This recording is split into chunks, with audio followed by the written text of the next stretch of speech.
Hey guys, welcome back. In this particular video, we're going to take a look at routing on the ASA. Specifically, we'll take a look at static routes. My objective is to show you how you configure static routes on the ASA. The concept of static routes you should be aware of already, but we'll review it real quick over here. We'll take a look at not only the normal static route that you configure and the configuration command for it, we'll also be taking a look at the static route, the specific special static route called the default route.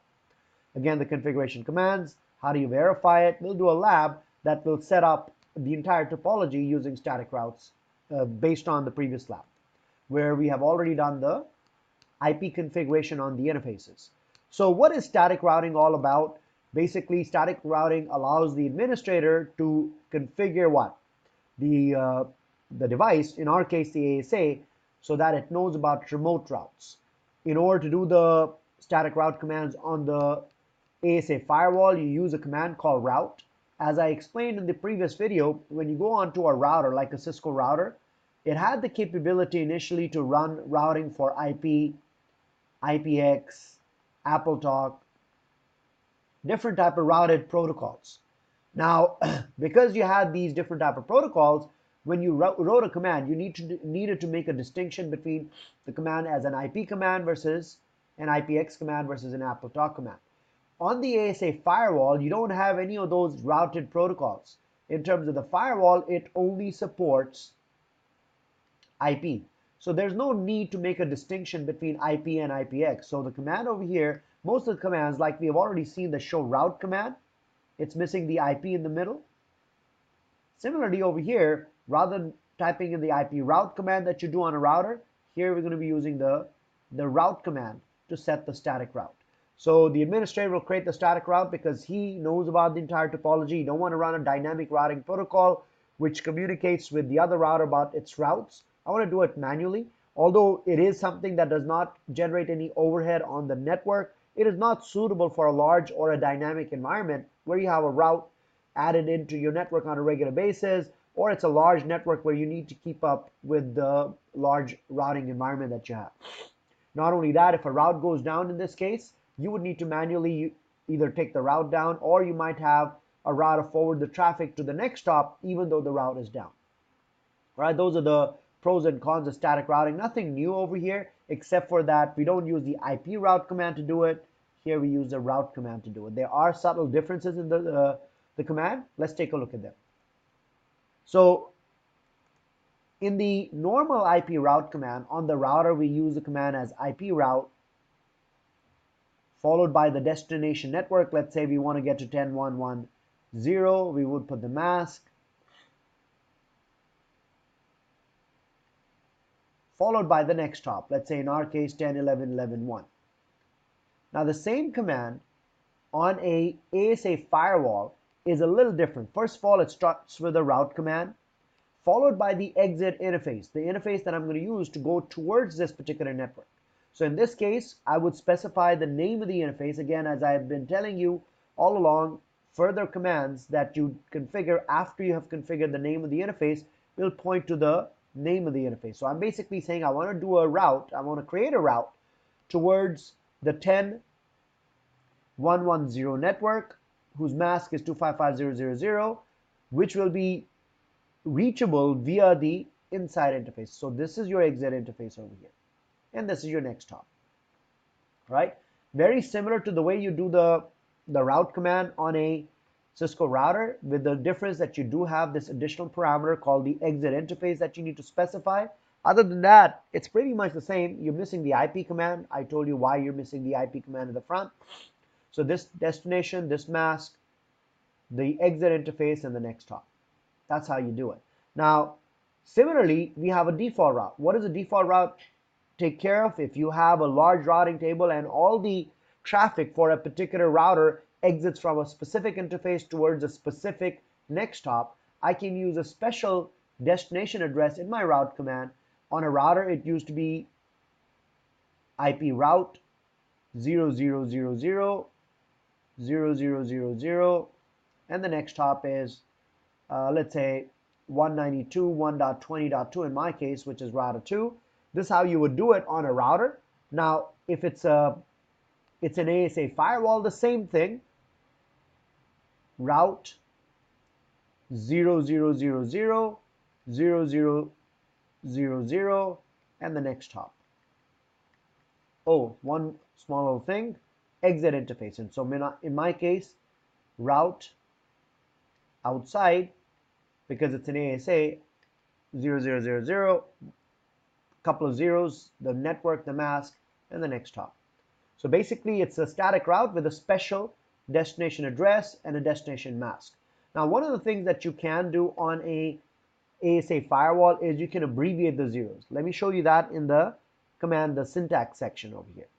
The default route syntax, exit interface, which generally is going to be towards the outside because that's towards the internet, the network, and the mask, and the next hop. All right, so route outside, 0000, next hop. Now, you do have the ability to, rather than writing the whole 0000 over here, you can abbreviate it and write a single 0 to represent the network, single 0 to represent the mask. So I could technically write the command as 00.192.1.20.2. Although I write it like that, when you go and check your running config, you will see the running config still display the default route in its full form, which is going to be route outside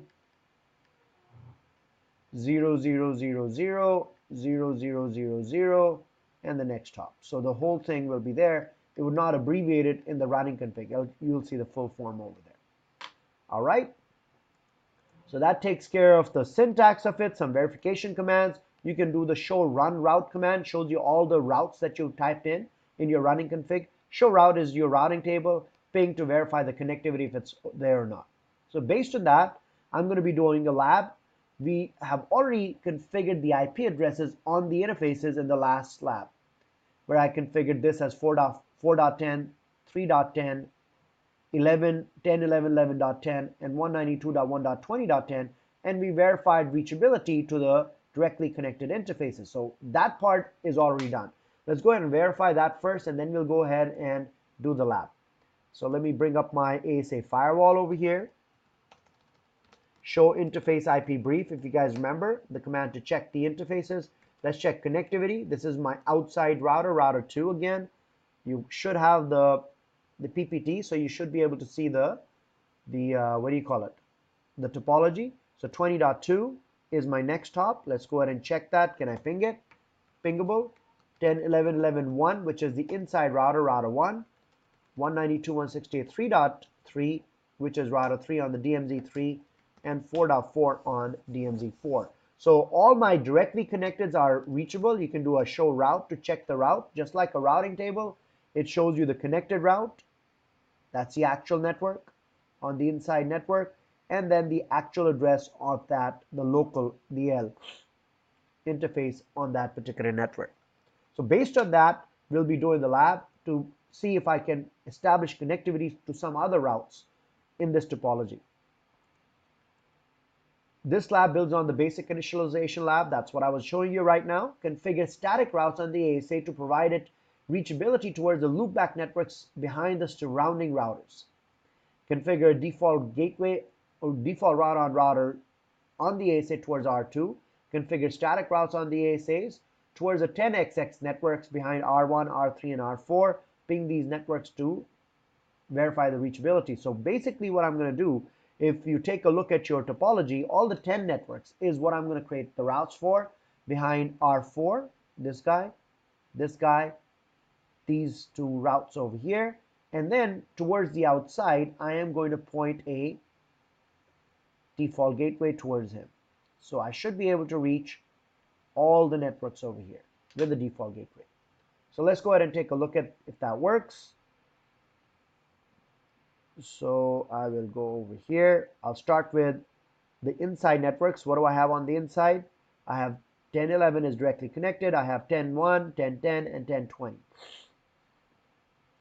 So go into global config, route inside, because I'm going towards R1. That's my objective. My exit interface is going to be this inside interface over here, because I want to reach 10.1, 10.10, and 10.20.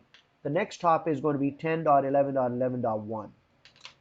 So let's put that in over here and have my internal connectivity established. 10.1.1.0, the mask, and then the next hop. I'm going to do the same thing for the 10.10 network.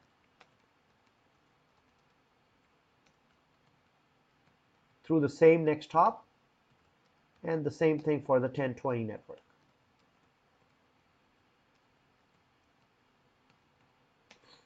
So let's see if I can ping it now. First of all, let's check the route. Show route. You can always do show route static to see only the static route. So I have 10.1, 10.10, 10.20, all reachable via 10.11, 11.1, the inside interface. Let's ping it.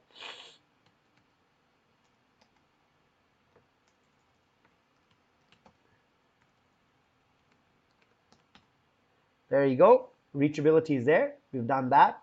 Now we have 10.3 and 10.4. 10.3 is via DMZ3. 10.4 is via DMZ4. So let's go ahead and do that now. Route DMZ3, 10.3.3.0, the mask, and the next hop is 3.3. Route DMZ4, 10.4,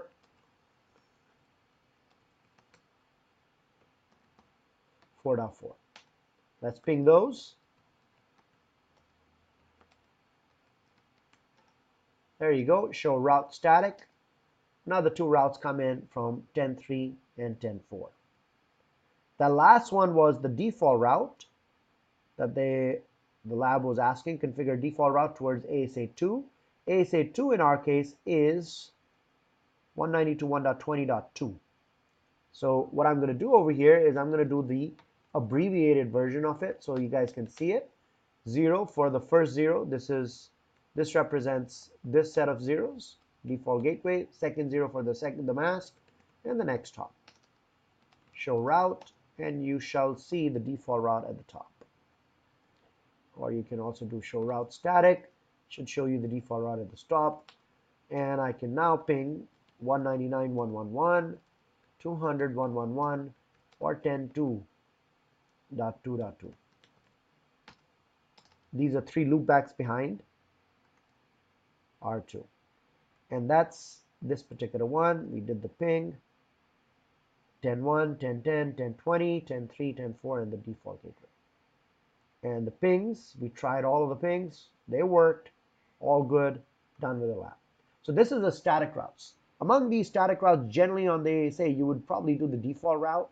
The other ones, internally, you probably run a routing protocol, which is a better way of doing it. All right? Simple lab, but gets you started. The next lab we'll take a look at now is your dynamic routing protocol labs. We'll start with RIP, and then we'll move on to EdgeRP, OSPF, and BGP. Hope you guys enjoyed it. See you guys in the next video.